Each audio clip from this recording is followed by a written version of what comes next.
guys? This is Crazy Kev here. I'm going to be breaking down UFC Vancouver, and I'm also going to be talking about my Matchmaker Monday episode where I had a bunch of fighters that were on the UFC Vancouver card. They're going to be facing a bunch of new opponents that I put together. I'm going to be talking a little bit more about that, and I'm also going to be talking about the fouls that happened at UFC Vancouver, the hectic card that it kind of was, and a little bit more about what we can maybe do to fix the rules and just kind of all about UFC Vancouver. So make sure you guys drop a comment, make sure you guys subscribe, and looking forward to diving more into this card here. Let's get into the first fight I want to break down here. Cody Gibson versus the Mongolian Knight. I know it's something else, but I'm not too sure if YouTube will be a little too happy with me using that word. But man, I saw there was an interview clip of Cody Gibson saying that he was looking to try and get a performance bonus. Obviously his opponent got it instead. I also saw another DM from Magic M Bets where some guy was claiming to be Cody Gibson's teammate, and they were saying that Cody Gibson wasn't really looking to take this one to the ground, more about just, looking to strike in this fight. Man, if this is all real, not too sure what Cody Gibson's game plan is. I know he's getting older in age. I'm not too sure if he was just looking for money in this fight, but man, this was a shoe-in for Cody Gibson to just take the Mongolian Knight to the floor, hold him to the ground, potentially get a submission win, or just, grind out a decision. It is what it is. And I know it's not the most exciting way to win, but Cody Gibson, I'm not too sure he's going to stay in the UFC after a performance like this. Getting dropped and, finished so early in the fight, so much older in age. I don't know. If I'm the UFC, I'm probably cutting Cody Gibson for this performance. And like I said, just a bad game plan. Just bonus hunting is never smart. I don't care if you're in your prime. I don't care if you're over the hill.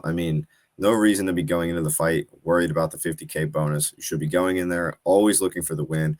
The wins will always pay off more than the bonuses. You know what I mean? Because if you get those wins, the followers will come. The people will be more, willing to watch your next fight. Bonuses are great, but like I said, at the end of the day, you can't really go in there looking for that bonus because at the end of the day, it's going to bite you. And I wouldn't be surprised if this was Cody Gibson's final fight. If not, hopefully he gets another one. I do like Cody Gibson, but just wasn't a fan of his game plan after everything I was reading. Next up, let's talk about this cheesy win that Drew Dober had. Man, this Drew Dober fight was really frustrating to watch because Kyle Prepelic, the odds were kind of swinging in his favor a little bit going into this fight. Like Drew Dober was a massive favorite. Then everyone started picking Kyle. The line started going down a little bit in Drew Dober's favor. But man, just a brutal way to lose this fight if you're Kyle. Drew Dober hits him low. Do I think it's on purpose? I don't know. You know what I mean? I'm not going to say yes or no because it's like the timing of it. It's just like these fighters know that they got to control their weapons. The timing of it was kind of whatever. And then, like I said, on top of it, then Drew Dober just went in there for the finish. He got it right away because he got the point taken. Look, if you're going to hit somebody low and they're willing to engage and they're hurt badly, the way Drew Dober hurt his opponent with the low blow, that's how you fight. And it's just unfortunate. The ref made the right call. I did tweet I wasn't a fan of it because it took so long for the ref to take the point. It was almost like he waited to see how bad it was before he took the point. Not a fan of that because, as you saw later in the night, Kevin Holland was obviously reacting to his low blows. I'll get a little bit more into that, but I don't think Kevin Holland was faking. However, I do think, Kevin Holland was obviously fishing for a point because, there's no way that he wasn't deserving of a point if Kyle and Drew Dober had the point taken. So like I said, I'll get a little bit more into that when it's Kevin Holland's turn, but just a frustrating fight for Kyle. If I'm a fighter and I get low blowed that bad, at that point just take the no contest and just call it a day because it's just like you're fighting in their hurt. Now you get a knockout loss on your record or TKO loss on your record, and it's just like it is what it is. It's not a fun way to lose. He took a lot of damage for no reason after the fact. And, Drew Dober lives another day, and Kyle Prepelic is now, even more on the chopping block.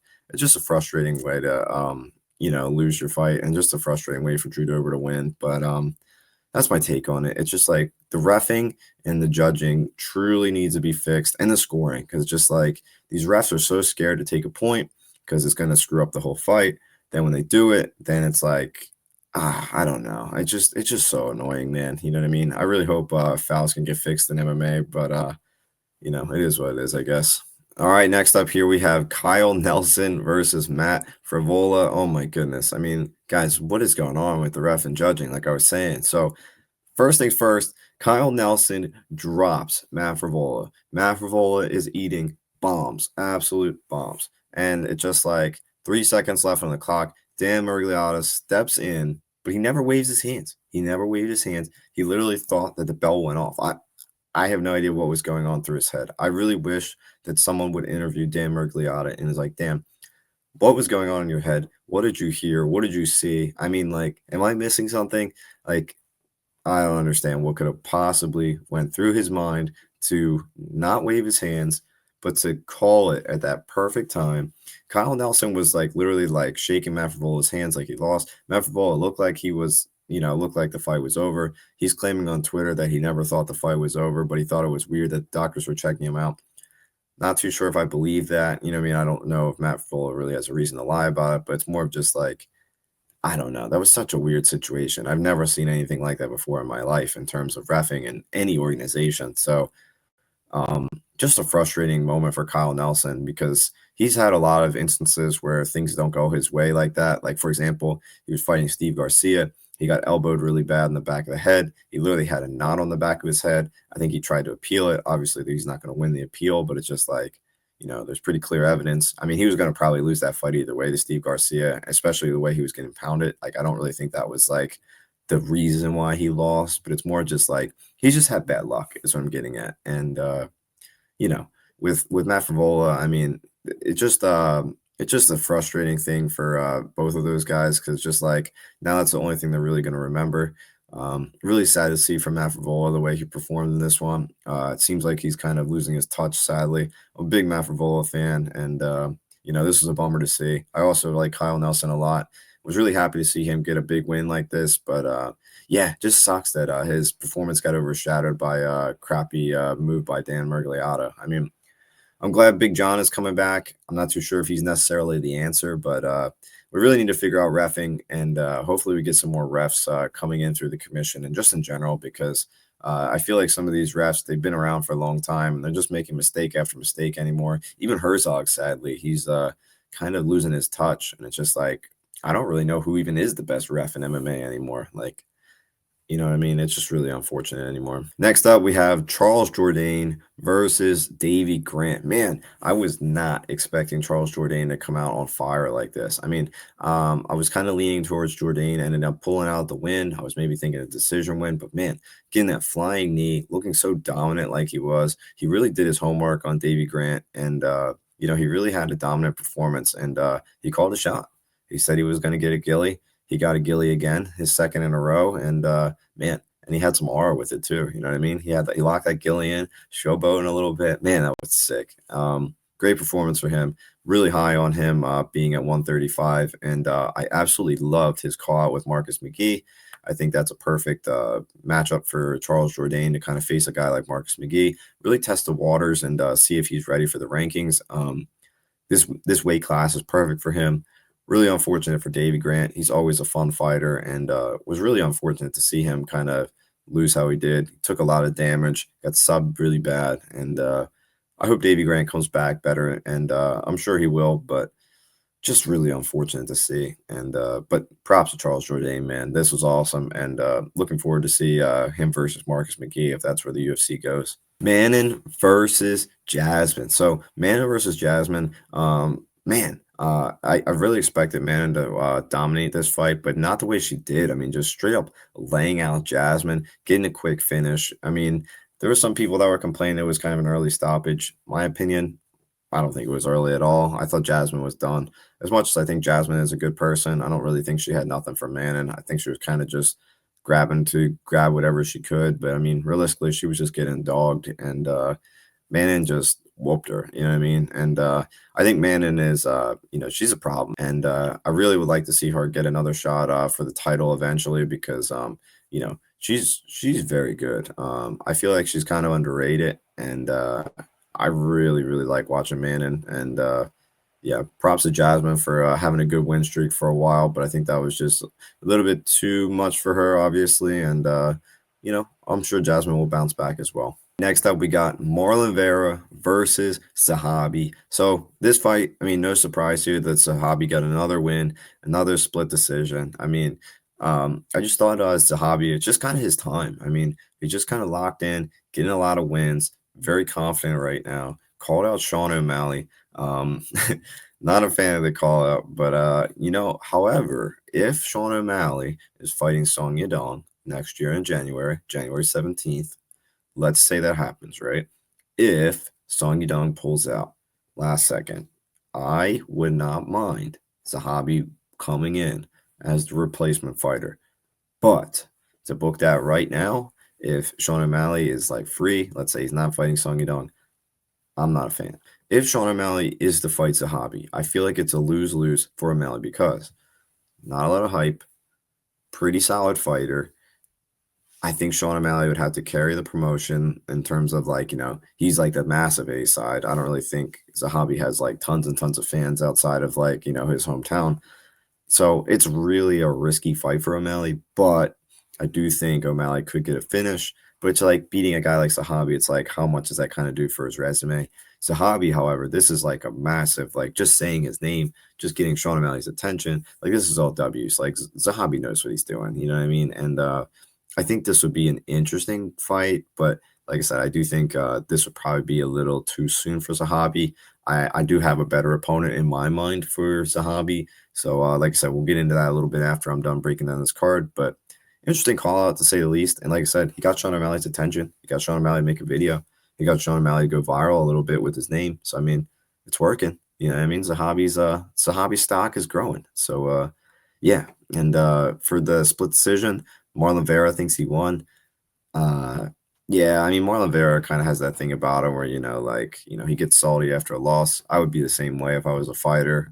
So, can't really blame the guy. He said he wanted to slap a judge. I thought that was hilarious. But yeah, I mean, I definitely thought Zahabi won this one pretty clear. Decision split for sure. But you know what I mean? In my opinion, if I was scoring this one, would have gave it to Zahabi. Next up here, we're going to move along into Kevin Holland versus Mike Malott. Man, this was such a frustrating fight because it's like Kevin Holland, he looks decent early. I thought going into this fight that Kevin Holland was going to have a really good shot to win. I thought the odds were a little weird with him being the underdog, but yeah, I mean, I thought Kevin Holland was going to potentially be able to even get a sub in this fight, but yeah, Mike Malott just coming into this fight, hitting him not once but twice low. And then, like I was talking about earlier, it's like the refs don't even take a point. And then they gave Kevin Holland the full 5 minutes like they should. But like, why was there no point taken? I genuinely don't understand, especially because, in my opinion, I mean, Drew Dober's was bad, but like, I feel like Kevin Holland's was a little bit worse. And it's just like, how do you even decide this anymore? It's like, how can one, it just doesn't make sense. Like, the rules don't make sense. It's just like, Kevin Holland got lit up. He should have easily got a point taken. And the other thing that confused me a little bit was, after the 5 minutes, then like they fought, the round ended, and then Kevin Holland came back in, and then they needed the doctors, and then it was like, oh, if you can't continue, it's going to be like a DQ or it's going to be like a DQ loss for Kevin Holland. And it's like, you know what I mean? Like, I don't know, man. Like, it's just like a weird situation. Like, how can Mike Malott win off a low blow?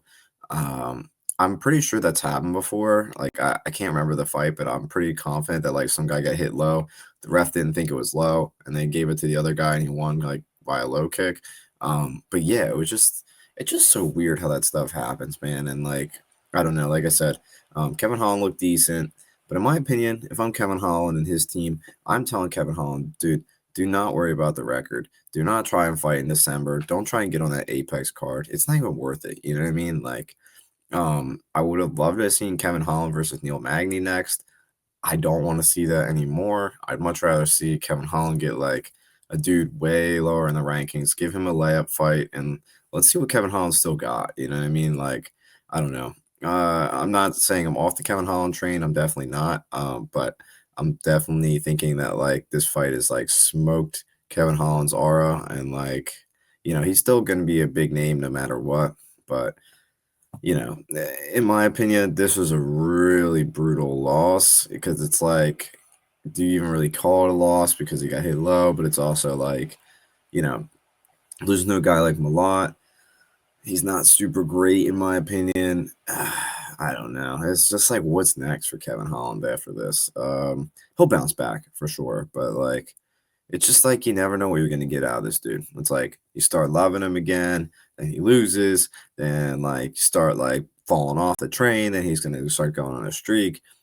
You just never know what you're gonna get out of this guy. Mike Malott made some interesting comments on the Ariel show. There was a lot of people coming at him, and rightfully so for it. At the end of the day, I think Mike Malott could have handled it a little bit better, but I also don't think Mike Malott was trying to be trying to be a prick about it. You know what I mean? I think he was just kind of trying to be as honest as he could, and I think that rubbed people the wrong way. I don't know. MMA Twitter is weird when it comes to people and their opinions, but long story short, bummer for Kevin Holland. I don't think Mike Malott deserves somebody ranked after that. I think he should get somebody unranked for sure. I don't think the matchmakers are probably too impressed because it's just like, look, Drew Dober got the point taken. He immediately went out for the finish. I think Mike Malott could have got a finish, but he was so scared that Kevin Holland was playing possum, and rightfully so. But I mean, still, you got to go in there for the finish if Kevin Holland's that compromised. And yeah, I don't think they're going to reward him with anyone ranked. And if they do reward him with somebody ranked, I think they give him somebody that's going to smoke him a lot. That's my take. Last but not least, we have Brendan Allen versus RDR. Man, Brendan Allen just came out on fire in this fight. Just looking so good after the second, yeah, going into the second round. I mean, just looking really dominant with his grappling. Being able to make RDR quit on the stool is crazy. I would have never expected that. But yeah, like I said, hats off to Brendan Allen, man. He's finally able to put it all together a little bit. Came out, just looked very solid. RDR, I think the problem with RDR and a lot of these fighters is when they start getting hype, they start feeling themselves. They start feeling that hype. They start doing these media tours. They start going out a little bit more. They start listening to the people saying, RDR, you're so great. RDR is the next champ, blah, blah, blah. And they start feeding into that energy. They start feeling themselves. I feel like they stop training as hard, or the people they train with, maybe they're not like training with them as hard. But you see it all the time with these fighters when they start becoming like unbeatable, or like they start getting that extra hype about them, they just all eventually start losing because you know what I mean? Like it's just in their head. Like you got to stay level minded. You got to be able to not worry about the people on the outside and even your training partners. Like you can't let your training partners think you're so great. You need to keep that hungry mindset they've had of like trying to get into the UFC, because just because you're ranked number 4 and you're on a couple fight win streak doesn't mean you're going to be guaranteed that title shot anytime soon. Doesn't mean that you're eventually a champ. You know what I mean? At the end of the day, champion, not a champion, you need to be willing to grind just like you did when you're trying to get in the UFC. And, I think that's what honestly hurt RDR in this fight. Like I said, I think, in my grand opinion in this one, I think there's just a lot of people that were just telling him how great he was. He was a massive favorite going into this fight. I think he was probably kind of writing off Brendan Allen in this fight, and came back to bite him. Guys, so let's get into Matchmaker Monday. So after all the fights, these are the 10 matchups that I kind of put together. Let me know in the comments what you think of these matchups. So I said Guzri versus Cesar Almeida versus Cesar Olajaychuk. So with this fight, I feel like this is a really good matchup for Guzri if Olajaychuk ends up winning this fight. I do think if Cesar Almeida wins this fight, it's probably not going to happen because I know they are kind of buddies. But if Olajaychuk wins this fight, I think this is a perfect one for Yosri. If not, I definitely think Yosri is not going to be fighting Almeida, and he'll probably be fighting somebody else. But either way, he's in a good spot. I think he gets a decent name, and looking forward to seeing who he's going to return against. We got Bruno Silva versus Charles Johnson. With Charles Johnson, he's in a weird spot, and same with Bruno Silva. I mean, Bruno Silva is always an exciting fighter. The UFC doesn't really reward Charles Johnson. I would have loved to have seen Charles Johnson versus Takir. It seemed like the UFC actually did offer him that fight, but I think Charles Johnson said in an interview that that he didn't say yes fast enough and they moved on. So in my opinion, I'm not too sure how much Charles Johnson wants that fight. I don't think he necessarily said no, and like, I mean, I don't think he's scared, but it's more of just like, if he really wanted that fight, he would have probably said yes a little bit faster, in my opinion. So I'm kind of off the Charles Johnson versus Tagir matchup. So why not give him Bruno Silva? That was kind of my thinking going into this matchup. But yeah, like I said, I wouldn't be mad if Charles Johnson gets somebody higher. He deserves it. And yeah, let me know what you guys think for Bruno Silva. Drew Dober versus Jared Gordon. I think this is a good matchup for both guys, to be honest. It's a good barn burner. I think this is a good 50G potential fight. Jared Gordon coming off the car accident. Then he had to have a tough fight with Rafa and Noche. Then you got Drew Dober getting his cheesy win at Vancouver. Uh, yeah, I mean, why not? I think this is a banger fight.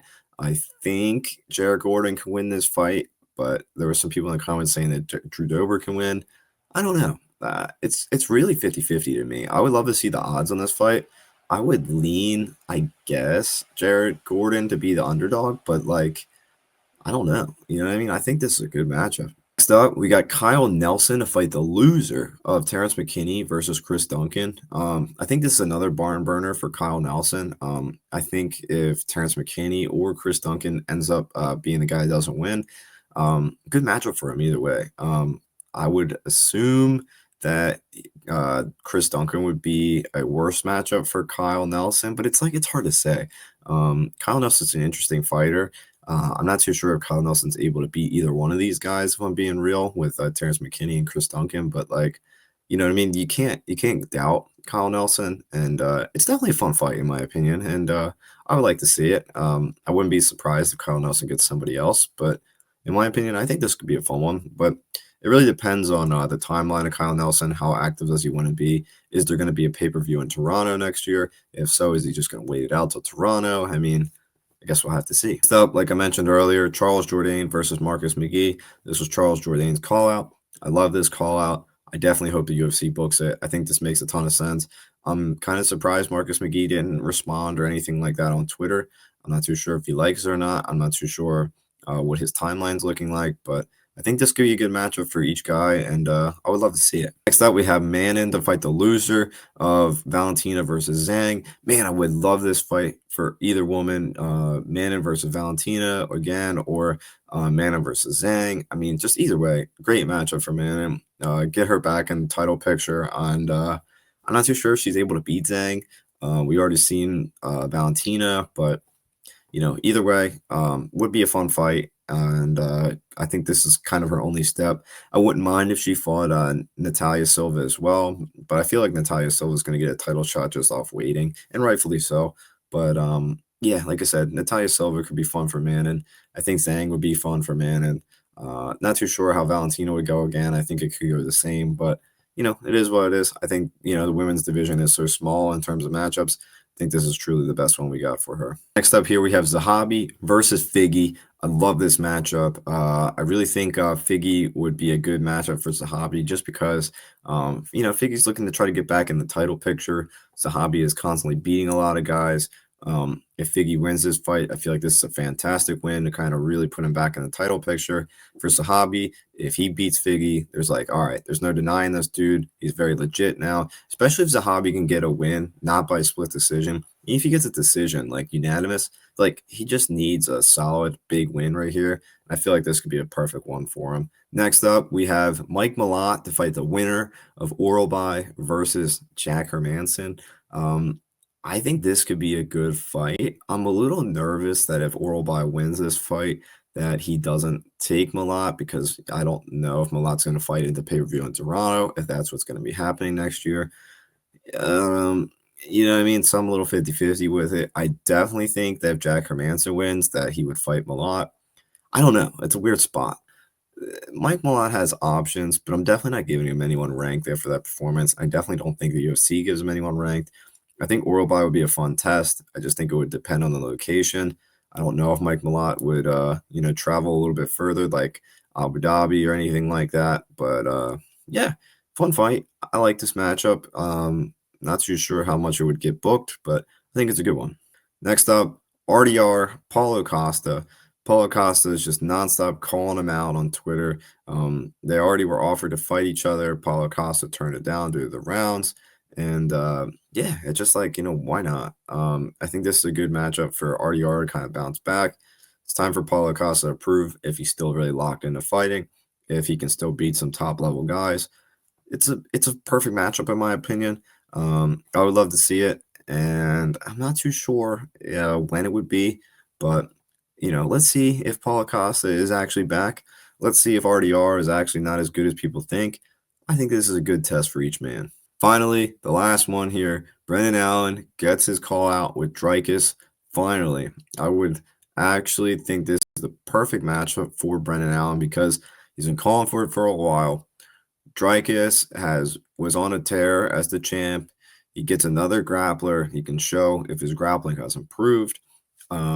It's just a fun matchup for me. I think Dreykus can get a finish potentially on the feet, maybe even with ground and pound if he's able to stop Brendan Allen's takedowns and kind of use the anti-wrestling. But either way, I think this is a good matchup for each guy. If Brendan Allen wins, there's almost no denying him for a title shot. I think him versus Chimaev could be interesting. I don't know if he would be the guy to beat Chimaev, but I wouldn't mind seeing Brendan Allen versus Chimaev. Maybe I'm one of the only people that are saying that, but why not? You know what I mean? Chimaev is going to be the champ, I think, for as long as he wants because he's just that good. And Brendan Allen's an interesting test. And I think Brendan Allen versus Dreykus is the perfect kind of, I wouldn't say number one contender, but like perfect kind of get back for each guy. Like, what's next for the division is, in my opinion, the best way to kind of word this. I hope you enjoyed my UFC Vancouver breakdown, and I also hope you enjoyed my matchmaker video.